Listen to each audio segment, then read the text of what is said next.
Mundo afora, direto de Londres, Felipe Killing.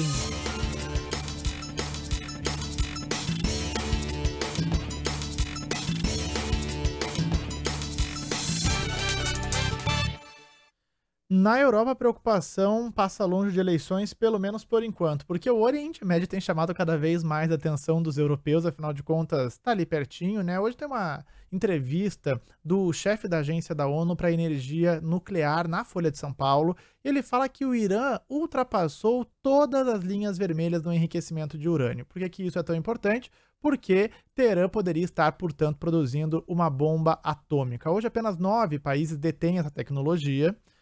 A grande maioria aí a gente sabe, né? Só Israel que não reconhece que tem esse arsenal atômico. E a gente tá falando tanto de Irã, por quê? Porque o Irã decidiu que ia fazer ali uma ação hoje que não pegou muito bem, hein, Killing? Atacando base israelense no Iraque. O que você nos conta? Tudo bom, Edu? Boa tarde para você aí no Brasil. A crise no Oriente Médio tem consequências em todo o planeta.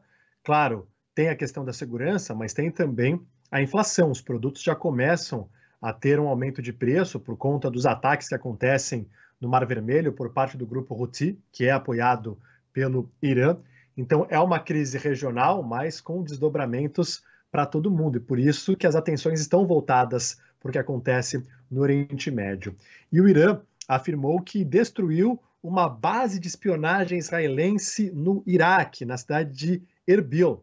Para muitos, não existe uma base de espionagem no Iraque, uma base de espionagem israelense no Iraque, que seria um pretexto do Irã para fazer um ataque ali na região. Inclusive, o premier dessa região semi-autônoma curda do Iraque diz que só civis morreram, um mega empresário, inclusive, está entre as vítimas, a família dele também, mas o Irã afirma que sim, que tinha ali uma base de espionagem de Israel em território iraquiano. E é claro que isso eleva a atenção, porque é a primeira vez desde o início dessa guerra no Oriente Médio que o Irã, como país, assume um ataque a um alvo israelense. Até então, a gente tinha ouvido grupos apoiados pelo Irã num confronto direto, Hezbollah lançando mísseis contra Israel, o próprio grupo Houthi, que atua a partir do Iêmen, fazendo ataques a cargueiros israelenses e também de outros países, inclusive um ataque a uma embarcação americana. Então, essa é uma situação que preocupa. Agora, resta saber como será a resposta de países ocidentais e aliados. Será que eles vão dobrar a aposta? Vão voltar a fazer ataques a inimigos do Irã? Como que será essa reação ali no Oriente Médio? Drones foram abatidos perto de uma base americana no Iraque. Isso aconteceu nesta terça-feira. Então a tensão está muito elevada por ali. Um medo muito grande é que possa haver um erro de cálculo. A gente tem visto várias bases americanas sendo atacadas no Oriente Médio, alguns cargueiros também. Um erro de cálculo. Soldados americanos podem morrer, e isso vai forçar os Estados Unidos a responderem de forma ainda mais violenta. Então, o pessoal está acompanhando com bastante atenção para ver quais serão os desdobramentos dessa crise no Oriente Médio. Uma coisa que ninguém quer é justamente arrastar o Irã para uma guerra, afinal de contas, ninguém sabe exatamente qual o arsenal do Irã, é um país super fechado, que tem aí todas as questões econômicas, né, os bloqueios econômicos impostos pela comunidade internacional, comandados pelos Estados Unidos, ou seja, seria uma guerra muito diferente, aqui, até impensável até pouco tempo, mas a gente tem visto aí uma escalada das tensões no Oriente Médio que preocupa, até porque, como disse nessa entrevista aí ao jornal Folha de São Paulo, chefe da agência nuclear da ONU, dizendo que ninguém sabe exatamente o que o Irã tem e o que não tem, né, que até poderia aí rapidamente construir uma bomba atômica. Aqui a gente segue falando de guerra, mas agora envolvendo especificamente a Europa, porque a Ucrânia continua ali na sua ofensiva contra a Rússia. Teve uma escalada de tensões aí, principalmente por conta de ataques realizados por Moscou nos últimos dias, e o Zelensky foi a Davos, esteve na Suíça no Fórum Econômico justamente para pedir mais ajuda. Exatamente. Desde o início dessa guerra no Oriente Médio, o foco mudou um pouco, né? Muita gente de olho no que acontece ali na região e prestando pouca atenção nessa guerra entre Ucrânia e Rússia.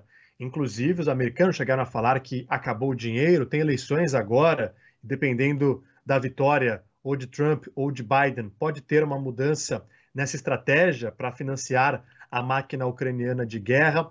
A União Europeia encontrou dificuldades para aprovar um pacote de ajuda por conta de um voto contra da Hungria. Inclusive, a Ursula von der Leyen, que é a presidente da Comissão Europeia, diz que o bloco europeu vai aprovar uma ajuda financeira à Ucrânia, independentemente do voto da Hungria. Então, o Volodymyr Zelensky aproveitou esse evento, a primeira vez que ele participa de forma presencial, para explicar para os líderes ocidentais a importância de ajudar a Ucrânia nessa guerra contra a Rússia. Segundo ele, se a Ucrânia perder, a Rússia vai continuar tentando expandir seu território, vai atacar outros países da Europa. Ele bateu na tecla que não é uma guerra que envolve apenas a Ucrânia, mas é uma guerra que envolve a Europa, porque a Rússia vai continuar com seu expansionismo. Então ele está passando o chapéu, tentando conseguir mais dinheiro. Vale destacar que ano passado os países do Ocidente apostaram muito numa contraofensiva, fornecendo armas, dinheiro, e esperava-se que essa contraofensiva fosse gerar resultados melhores.